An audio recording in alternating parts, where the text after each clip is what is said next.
Таңертең аш қарынға ыстық су ішу несімен пайдалы? Бұл құпияның кезінде біздің апа-әжелеріміз де қолданған. Қарапайым қара суды таңертең аш қарынға ішу ағзаға айтарлықтай пайдалы екен. Егер сіз асқазанды және ішекті зиян заттардан тазартып, жүзететін диеталарсыз арықтап, артериялық қысымды реттегіңіз және теріні безеу мен майлы жылтырдан арылтқыңыз келсе, аш қарынға ыстық су ішіңіз және оның пайдасы айқын көріне бастайды.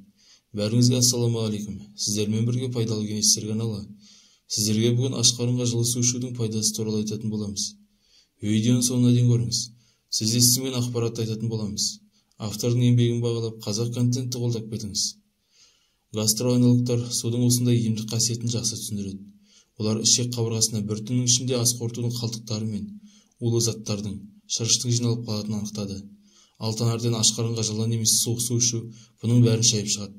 Нәтижесінде асқазан ішек жолдары төмендетіліп, өз жұмысын бастайды және тазартады. Егер сіз күн сайын таңертең өзіңізді осындай қарапайым рәсімге үйретсеңіз, ол қан қысымына оң әсерін тигізетін ағзаның сілтілі балансын қалыпқа келтіреді.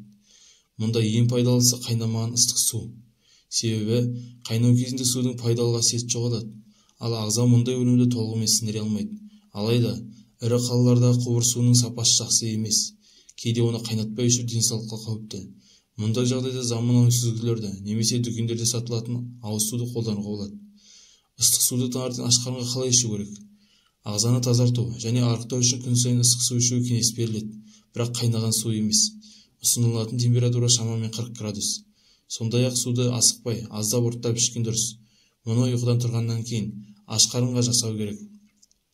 Аш қарынға су ішу қытайлардың дәстүрлі іс-шарасы саналады екен. Қытайда аш қарынға ең алдымен ыстық су ішу міндетті. Тіпті олар шайда жүрген жерлерінде термосқа құйып алып жүретін көрінеді. Сонымен қатар, кез келген мейрамханасынан қайнаған су сұрап ішуге болады. Бұл олар үшін үйреншікті жағдай болып қалыптасқан. Қытайлардың түсінігінше, бір стақан жылы су ағзадағы зиянды шлактар мен токсиндерді шығарып, иммунитетті нығайтады. Көңіл күйді көтеріп, зат алмасуды жақсартады. Арықтауға көмектесіп, ісікті кетіреді. Бұдан бөлек, жасаруға да септігін тигізіп, ішек жұмысын қалыпқа келтіреді. Адам ағзасының ішкі температурасы 38 градусты құрайды. Сол себепті де салқын немесе бөлме температурасындағы суды ішкенде ас қорыту жүйесіне ауырлық түседі. Себебі ағза суды 38 градусқа дейін жылыту керек. Бір сөзбен айтқанда, жылы су ағзаға өте пайдалы су саналады. Адам ұйықтап жатқанда ағза бірінші жұмыс істейді. Күнімен жиналған зиянды токсиндер, шлактар ыдырай бастайды.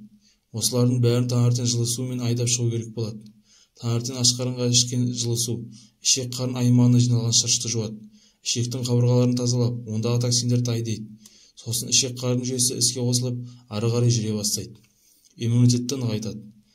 Ішек адам ағзасындағы иммунды мүшелердің бірі. Жылы су оның жұмысын жақсартып, үнемі тазартып отырады. Сонымен қатар, жылы су ағзаға қажетті нәрлі заттардың тасымалдайтын лимфа жүйесінің жұмысын жылдамдатады. Мұның иммундық жүйе үшін пайдасы зор. Көңіл күйді көтереді.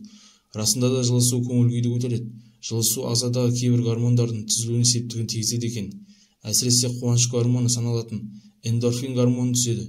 Басы ауырып тұрғанда жылы су ішетін болсаңыз, ауырғаны басылып, көңіл күйіңіз көтеріліп шыға келеді. Зат алмасуды жақсартып, арықтауға көмектеседі. Диетологтар бұл болжамды растап отыр. Жылы су ішек қарын арқылы өтіп, зат алмасу жүйесін 3 есеге арттырады екен.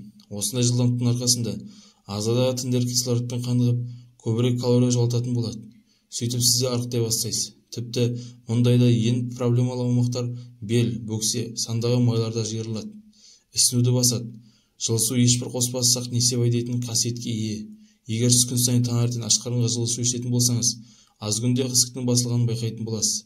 Оның үстіне жылы су бүйрекке тас жиналуын алдын алады. Жасартады. Терінің құрғауы оның қалпына келуге кері әсерін тигізеді. Сондықтан да әр күн сайын жылы су ішу жасаруға алып келеді. Сол себепті де суды 40 градусқа дейін қыздыруды әдетке айналдырыңыз. Жылы суды кімдерге ішуге болмайды? Асқазанында ойық жарасы барларға, гастритпен ауыратындарға мұндай суды ішпеген дұрыс. Оның орнына қайнаған бөлме температурасында суды ішкен абзал.